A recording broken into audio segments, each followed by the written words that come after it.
Политиката е главниот виновник за инцидентот на Кале. Ова не представува неофицијален извор или говор од некоја партија. Ова е видено со своји очи.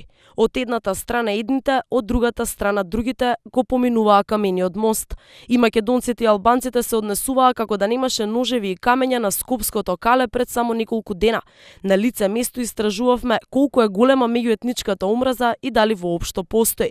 Апсолутно, тоа се моментални работи кои ќе треба само да се продискутират, да се објаснат и да се смират работите.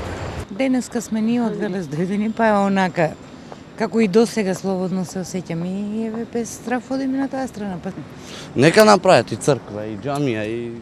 Од мостот пред влезот на чаршијата имаше и албанци и македонци. Сите прстот го вперија кон политичарите. Се знае политика се, народот е као овца, народот.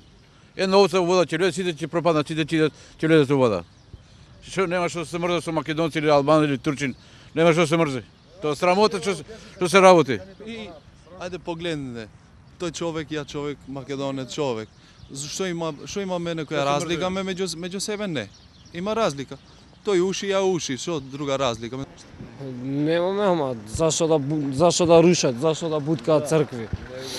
Мислите дека меѓу себе се мразиме или политичките партии некој го иницира тоа? Да, Све до политичарите. Ја така мислам. Утринското кафе започна во друштво на албанци. Не само што нема одбивност спрема мене само затоа што сум македонка, тие беа разочарани од она што се случи во неделата. Иста територија, две најголеми етнички групи, делиме земја, мора да делиме и живот. Еве како овие дукјанџи од чаршијата ги доживуваат македонците.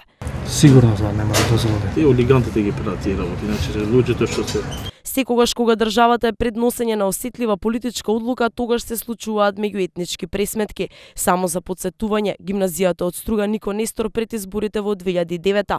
Дали албанците првачиња дучат македонци токму тогаш кога излезе енциклопедијата Хашките предмети, проектот 2014. Искривената слика за односите меѓу албанците и македонците некој ја режира со цел да собере ефтини политички поени. Токму сега кога се пумпа работата за предвремени избори, трн во око стана музеј црквата на Скопското Кале. Уште понејасно е тоа како има нетолеранција, омраза, нетрпеливост, кога на терен се паѓа во вода. Ме почастија кафе, го осудија инцидентот, не веруваа дека во сабота работата ќе стане уште поголема. Животот во центарот на Скопје и во старата чаршија и понатаму тече нормално. Македонците и албанците со соживот онаков каков што го имале секогаш, иако некој сака на Европа да и покаже дека сме на прагот на реприза од 2001-та, додека партиите пак само за да седат на тронот, ако треба ќе направат и војна.